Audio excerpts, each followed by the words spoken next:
नमस्कार, आप देख रहे हैं जनमंच खबर और हिंद मोर्चा का ज्वाइंट एडवेंचर, जिसमें हम बात कर रहे हैं कोरोना काल के दौरान जनप्रतिनिधियों की जिम्मेदारी की। हमने ये कार्यक्रम शुरू किया है, इसका उद्देश्य है कि हम इस कोरोना महामारी के दौर में ढेर सारे जनप्रतिनिधि जो लगातार एक कोरोना वॉरियर्स के रूप में समाज में रहे हैं, लोगों के बीच रहे हैं और लोगों की समस्याओं का समाधान करते रहे हैं। ढेर सारे जनप्रतिनिधि इसमें इन्फेक्टेड भी हुए, कई लोगों ने अपनी जान भी गंवाई।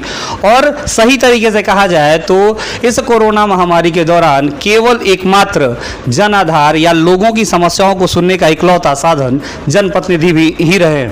अभी हम हैं नौतनवा नगर पालिका परिषद में और यहाँ के जनप्रतिनिधि हमारे साथ हैं। इनसे हम जानने की कोशिश कर रहे हैं कि उत्तर प्रदेश के महाराजगंज जनपद का यह क्षेत्र कोरोना की वैश्विक महामारी में किस तरह इफेक्टेड हुआ, कैसे इन्होंने ये लड़ाई लड़ी है और इस कोरोना के दौरान एक जनप्रतिनिधि के रूप में कौन कौन सी चुनौतियों का सामना इनको करना पड़ा है।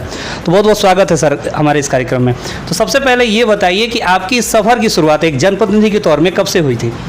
सबसे पहले आपको बहुत बहुत धन्यवाद देते हैं कि आपने एक बहुत ही अच्छी पहल किया कि जनप्रतिनिधियों के जरिए समस्याओं का निराकरण कैसे हो। मैं अपने इतिहास के बारे में बताना चाहता हूं कि मैं नौतनवा इंटर कॉलेज में छात्र राजनीति में अध्यक्ष रहा।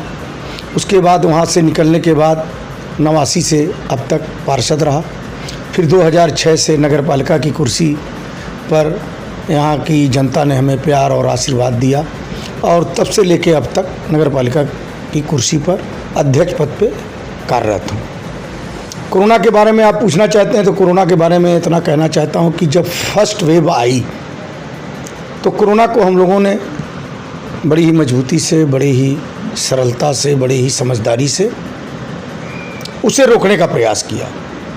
तमाम मुद्दे थे, मास्क लगाना, सोशल डिस्टेंसिंग, सैनिटाइजिंग, और सबसे बड़ी चुनौती हमें मिली प्रवासी मजदूर, क्योंकि हम नौतनवा नगर पालिका के बॉर्डर क्षेत्र में ये नगर पालिका नौतनवा स्थित है और यहाँ हजारों हजार की तादाद में नेपाली समाज के लोग यहाँ आए।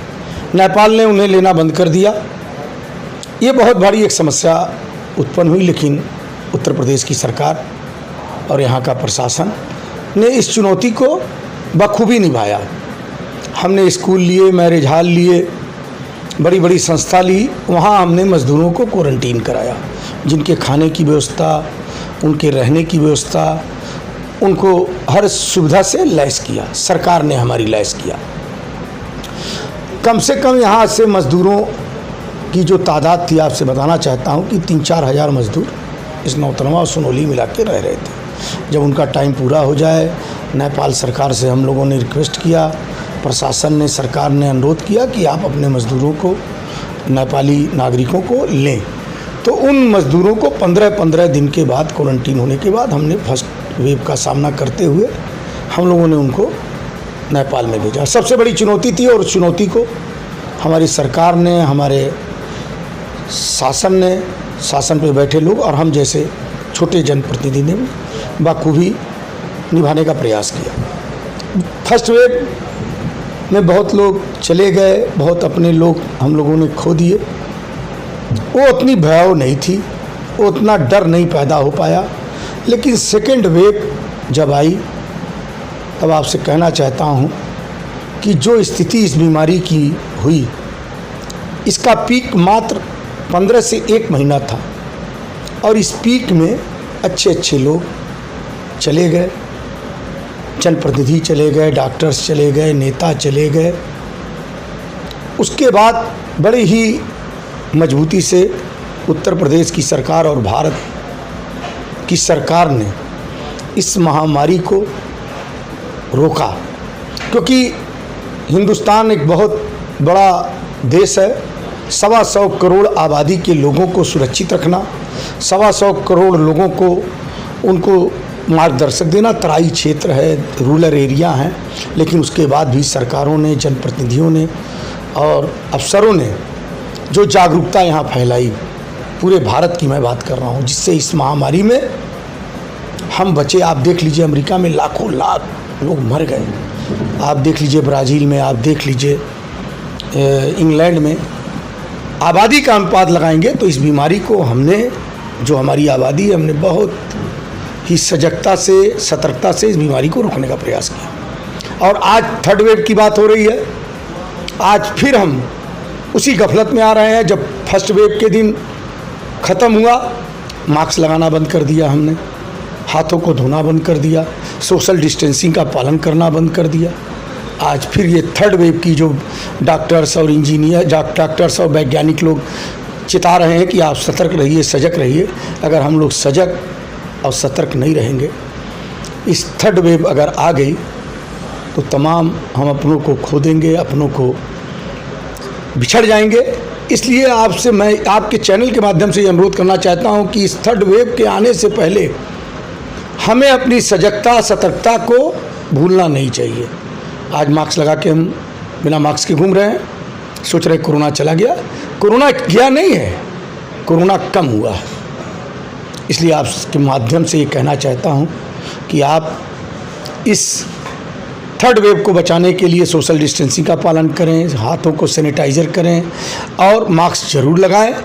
और हर जनप्रतिनिधि अगर जागरूक होकर, सतर्क होकर अपने एरिए में कोरोना की चीज़ों को आप फॉलो कराएंगे तो निश्चित कोरोना भागेगा। आज के दौर में सबसे बड़ी चीज़ है वैक्सीनेशन।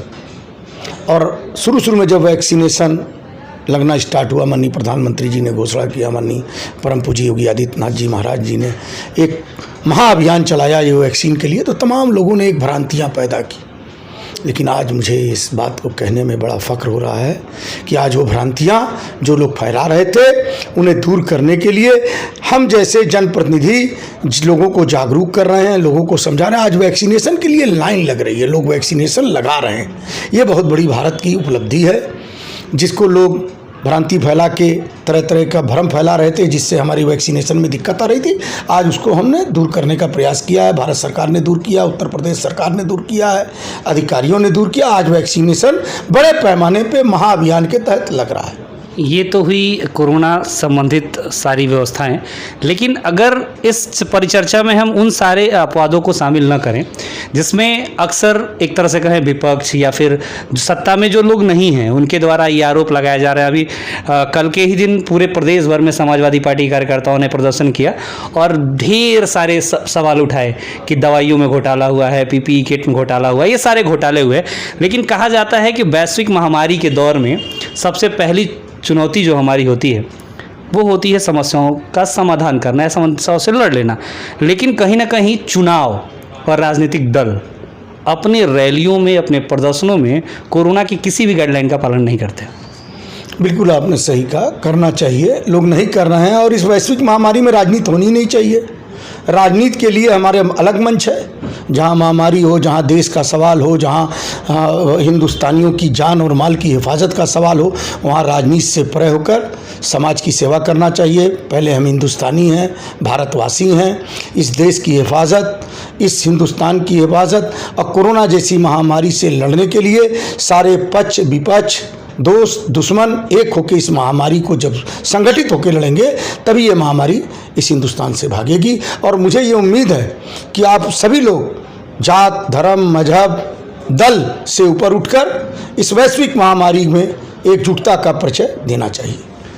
तो समाज का वो तबका जो आज भी वैक्सीनेशन से दूर है, किसी भ्रांतियों से, कुछ लोगों का ये भी कहना है कि वैक्सीन लगवाने से हम मर जाएंगे या फिर और ढेर सारी भ्रांतियां हैं, उसको दूर करने का प्रयास सरकार कर रही है। लेकिन जिस तरह से शुरू में वैक्सीनेशन हुआ, अभी वैक्सीनेशन में कमी आई है, आपूर्ति में कुछ दिक्कत है या फिर क्या समस्याएं दिख रही हैं आपको? देखिए, वैक्सीनेशन तो भरपूर लग रही है, लेकिन अब आप बताइए इतनी बड़ी आबादी को वैक्सीन लगाना तो आप जान ही रहे चुनौती है ही है और सबको लगेगी।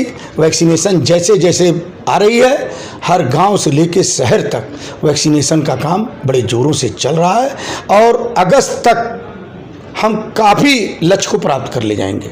तो ये थी कोरोना संबंधित, कोरोना के समय जनप्रतिनिधियों के समक्ष चुनौतियों से संबंधित कार्यक्रम। अब एक सवाल आखिरी में हम आपसे ये करेंगे कि इस पूरे वैश्विक महामारी के दौरान आप लोगों को किस तरह की चुनौतियों का सामना करना पड़ा, क्या क्या दिक्कतें आई? यस, आपने बताया प्रवासी मजदूर, लेकिन उसके अलावा प्रशासनिक तंत्र और एक तरह से जनप्रतिनिधियों के बीच एक बीच का पुल होता है, कितना सपोर्ट मिल पाया और कितनी दिक्कतों का सामना करना पड़ा? देखिए, एक चीज़ तो मैं आपको बताना चाहता हूँ कि जब फर्स्ट वेव आई कोरोना की तो काम बंद हो गए, रोजगार बंद हो गया। सरकारों ने पैसा दिया, लोगों को एस्टेब्लिश करने का प्रयास किया, सरकार ने खाते में पैसा भी डाला। लेकिन मैंने एक चीज़ बड़ी ही नज़दीक से, बड़ी ही ग्राउंड लेवल पे देखा। बड़े आदमी खुश हैं, कोई दिक्कत नहीं है। छोटे आदमी, गरीब आदमियों के लिए सरकार हैं, जनप्रतिनिधि हैं, हम लोग हैं, तमाम समाज के समाज सेवी संगठन हैं। लेकिन मीडियम क्लास के लोग, जिनको कहने में शर्म, मिलने में शर्म, मांगने में शर्म, उस ग्राउंड लेवल पे जब मैंने मीडियम क्लास के लोगों का दर्द समझा तो आप यकीन मानिएगा मेरी आंखें भर आईं। और उस मीडियम क्लास के लोगों को हमने ये प्रयास किया कि उनके घर जाके बिना बताए, उनके रिश्तेदारों के माध्यम से, उनके दोस्तों के माध्यम से उनकी मदद कराई। मीडियम क्लास के लोगों ने, क्योंकि वो अपनी बात कह नहीं पाते थे, अपने दर्द को बयान नहीं कर पाते थे, इज्जत के नाते, समाज के नाते, तो इसमें मीडियम क्लास के लोगों को जो परेशानी आई उसमें तमाम समाज सेवी संगठनों ने, जनप्रतिनिधियों ने इसमें बहुत ही मजबूती से उनका साथ दिया। और हमने इस बात को उठाया कि देखिए, गरीबों के लिए सारे लोग लगे हुए हैं कि कोई भूखा ना सोए, कोई किसी को राशन की कमी ना हो, सारे लोग लगे हुए थे, पहुंचा रहे थे, सरकार से लेके, जनप्रतिनिधियों से लेके, समाज सेवी संगठन। लेकिन मीडियम क्लास को कोई नहीं पूछ पा रहा था। तो हमने मीडियम क्लास के लोगों का एक सर्वे कराया। वहाँ उनका दर्द जब सामने आया तो हमने समाज सेवी संगठनों से, सरकारों से और अपने जो हो पाया मीडियम क्लास के लोगों की मदद किया। इसमें सबसे ज़्यादा प्रभावित मीडियम क्लास के लोग हुए जो अपने दर्द को बयान नहीं कर पाए। एक और वर्ग है जो सबसे ज़्यादा प्रभावित है और उसके बारे में शायद बहुत कम चर्चा हो रही है, वो है वित्त विहीन शिक्षक जो प्राइवेट विद्यालयों में पढ़ाते हैं, कोचिंग और बाकी सबों के माध्यम से। उनके दर्द को कोई बयान नहीं कर रहा और अभी भी सरकारों ने मॉल खोले हैं, धर्मस्थल खोले हैं, प्रशासनिक कार्यालय खुले हैं, सब कुछ चल रहे हैं। केवल वो स्कूल, प्राइवेट सरकारी स्कूल भी चल रहे हैं, उनके टीचरों को सैलरी भी मिल रही है, लेकिन इन प्राइवेट विद्यालयों, जबकि वो भी मान्यता प्राप्ति होते हैं, सरकार के किसी न किसी सिस्टम में अंग ही होते हैं। और एक तरह से कहा जाए तो सर्व शिक्षा अभियान के सबसे बड़े पुरोधा माने जाते हैं प्राइवेट विद्यालय के शिक्षक। उन आपके क्षेत्र में भी ये समस्या है, प्रतिनिधि आपके पास आते होंगे, आप कैसे उसको निपटाते हैं? देखिए, प्रतिनिधि आ रहे, समस्या है, बिल्कुल आप सही कह रहे हैं। इस वैश्विक महामारी में समस्याओं की बड़ी चुनौती है और चुनौती को धीरे धीरे हम लोग दूर भी कर रहे हैं।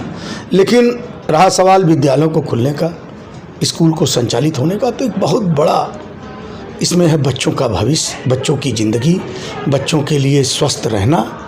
इसी नाते सरकार जो है, जब तक बच्चों के वैक्सीनेशन का, मेरा ये मानना है, वैक्सीनेशन का काम स्टार्ट नहीं हो जाता तब तक विद्यालयों को अनुमति देने का अभी तक तो नहीं है। अब देखिए सरकार आगे क्या करती है, लेकिन बच्चों के भविष्य को देखने के बाद ही विद्यालयों को अनुमति दी जाएगी, क्योंकि बच्चे ही सबसे बड़ा देश के भविष्य हैं, देश के लिए बहुत बड़ी चुनौती हैं और बच्चों को हम खतरे में नहीं डाल सकते। इस नाते अगर हमने स्कूल खोले और थर्ड वेव, फर्स्ट वेव को देखा, सेकेंड वेव को देखा, थर्ड वेव आ गई, और जहाँ तक वैज्ञानिकों ने और डॉक्टरों ने बताया कि ये थर्ड वेव की महामारी बच्चों पे ज़्यादा अटैक करेगी, तो इसको देखते हुए एक बड़ी चुनौती है, उसको दूर करने का प्रयास सरकारें कर रही हैं, नेतागण कर रहे हैं। जैसे दूर होगा विद्यालय खुलेगा।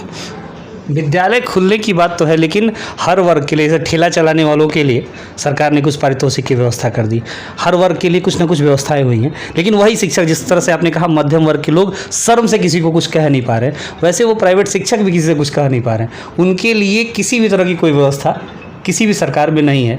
ये हमारा इस माध्यम से, एक तरह से आपके माध्यम से, जनप्रतिनिधियों के माध्यम से सरकार तक ये मैसेज पहुंचाना है कि कम से कम उनके भरण पोषण की व्यवस्था की जाए। बिल्कुल किए जानी चाहिए। देखिए, हम आपको एक बात बताना चाहते हैं कि भारत सरकार और उत्तर प्रदेश की सरकार ग्राउंड लेवल पे काम कर रही है। किसान से लेकर, मजदूर से लेकर, गरीबों से लेकर हर वर्ग को खुशहाल देखना चाहती है। और हमारे इस तरह के जो हमारे शिक्षक भाई हैं, उनके लिए भी सरकार योजना बना रही है। आप जान ही रहे हैं, स्थिति देख ही रहे हैं, कोरोना जैसी वैश्विक महामारी से किस तरह से हम लड़ रहे हैं। पहले इस महामारी से हम लड़ लें, उनका भी सरकारें निश्चित तौर पर उन्हें कुछ ना कुछ उनकी व्यवस्था की जाएगी और सरकार करेगी, क्योंकि ये सरकार माननीय प्रधानमंत्री नरेंद्र मोदी जी और परम पूज्य योगी आदित्यनाथ जी महाराज ने उत्तर प्रदेश में कोरोना जैसी महामारी को बचाने का काम किया है। और एक मुख्यमंत्री जो संक्रमित होते हुए भी ठीक होने के बाद जिले जिले का दौरा किए, अस्पतालों का दौरा किए, कोरोना मरीजों का हाल लिए, तो निश्चित तौर पर इन लोग की भी समस्याएं दूर होंगी। तो ये था हमारा यह विशेष कार्यक्रम। आपको ये कार्यक्रम कैसा लगा, इसके बारे में आप हमें राय दें। और हम उम्मीद करते हैं कि नगर पालिका परिषद नौतनवा के प्रतिनिधि से आगे हम नगर पंचायत के विकास संबंधित कार्यों पर भी परिचर्चा का एक कार्यक्रम रखेंगे और इनसे पूरी सहयोग मिलेगी। ये बताएंगे कि नगर पंचायत किन सारी चुनौतियों का सामना कर रहा है और विकास के किस परिस्थल में है। चुनाव अभी काफ़ी दूर है, तो चुनावी चर्चाओं को दूर रखते हुए आपने हमें समय दिया, इतनी अच्छी जानकारी शेयर की और लोगों के लिए मैसेज दिया। आपका बहुत बहुत धन्यवाद। जुड़े रहें जनमंच खबर के साथ और देखते रहें हमारा यह विशेष कार्यक्रम। आपको ये कार्यक्रम कैसा लग रहा है, आप अपनी राय हम तक पहुंचाएं और इस तरह के कार्यक्रम में आप किन सवालों को और जोड़ना चाहते हैं, किन विषयों को जोड़ना चाहते हैं जिस पर हम जनप्रतिनिधियों से उनकी राय ले सकें। जनमंच खबर का यह कार्यक्रम देखने के लिए आपका धन्यवाद। जनमंच खबर देखने के लिए आपका धन्यवाद। हमारे YouTube चैनल को सब्सक्राइब करें, Facebook और Instagram पर फॉलो करें तथा कमेंट में अपनी राय अवश्य दें। धन्यवाद।